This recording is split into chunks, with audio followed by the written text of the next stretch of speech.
Hello and welcome to the 2013 Annual Hotel Conference here in Manchester. Yes, Boutique Hotel News will be bringing you all the latest updates about the hotel industry. That's right, we'll be speaking to all the top hotel groups and independents, so come with us.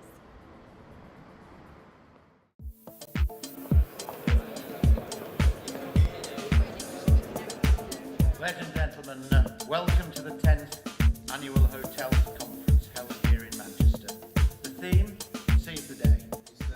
Within the full service sector, 22.6% of new supply coming into the market is going to be operated under a franchise, and that's London story is well rehearsed, it's well known, and it's well founded.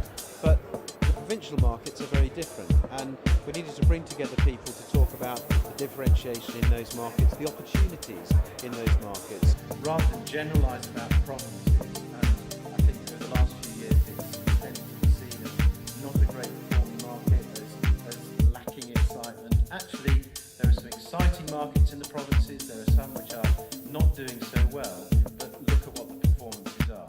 For the first time since this series began, CFOs are actually planning to increase discretionary spending on things like travel over the next 12 months. Well, I mean, the challenges really were to create something which was an owner-operator business in a burgeoning area, and to get all of the investors and the banks to accept that we were capable of doing that, and that we'd be pushing a rate which was probably beyond where people thought it would be when we conceived the idea. It was important to us that we worked with management, we shared the vision that the team had, and kind of that's what we supported. Great rooms director, we have a great F&B director, great marketing person. So, and those people we engage with every day, and we meet formally once, twice a week.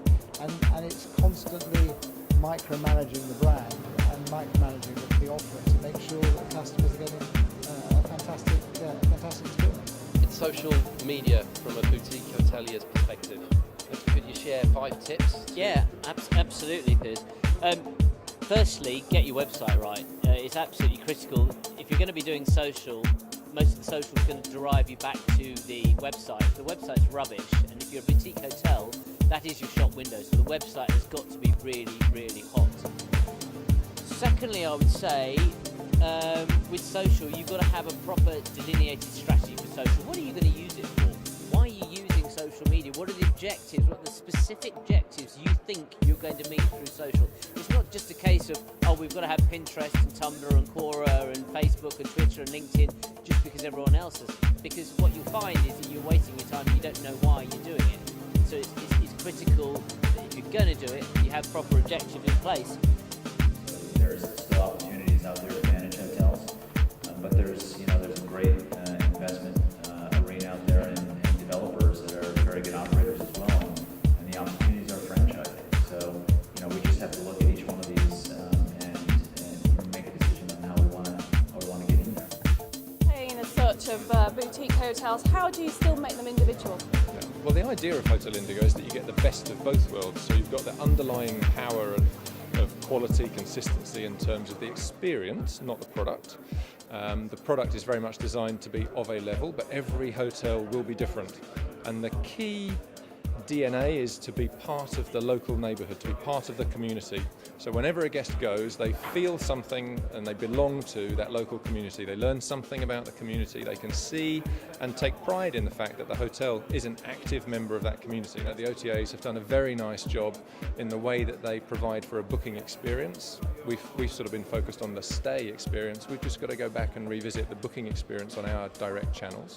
The ability to switch off the OTAs when you don't need them. I mean, they have a role to play, but it's absolutely down to the general manager and the revenue manager, or our revenue management for hire service, if that's what the owner has taken, to make the right decisions for that hotel. And if that doesn't include OTAs, don't take the OTA business. We have to make sure that we're in control of our inventory, and that we're pricing that inventory appropriately in the right channels where we know the guest is going to come and buy it.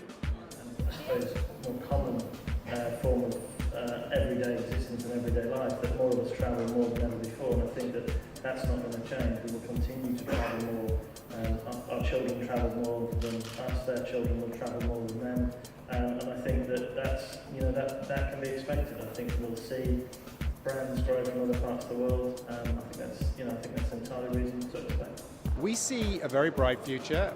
There are, as was discussed in the conference, there's the number of branded hotels in Europe is far less than in the rest of in the US. We are actively pursuing hotels in many gateway cities and also secondary cities in Europe. We're in Europe. We'll be 20 hotels by the end of this year. We have another 5 under contract, and we have another 20 under discussion. So I'd certainly see Autograph by the end of next year, 100 hotels globally.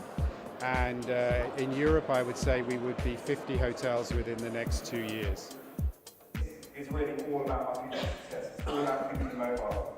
Smartphones are the consumer gateway to the world. Why? Because you've all got one, and you all use it every day. In fact, you probably spend more time on this than anything else. It's the last thing you touch at night, and it's the first thing you touch in the morning. I think it's pretty sad when you're in bed, but such is the state of the modern world that these things tend to rule our lives. So if you're not on this, then you haven't got a future, because you're not in my pocket, or you're not in my handbag. Create compelling experiences for boomers and millennials. I'm not saying that those of us that live in between aren't important, but if you're going to chase after your key markets, understand the millennial as they grow, and also think about the boomer as they age. Two very different groups. Can I cater to both? And how do I do it? Be social. Social networks are becoming key to how consumers search and look travel. So we have to understand. I mean, Jonathan mentioned earlier about Airbnb. Airbnb now book more nights than Starwood. Such is their inventory. Now, if we don't think B&B or Airbnb is a threat to the hotel industry, then frankly, we've got our head in the sand. Because they're probably the biggest threat that the traditional organised hotel industry has at this point in time. That's where the money is. That's where the booking is going.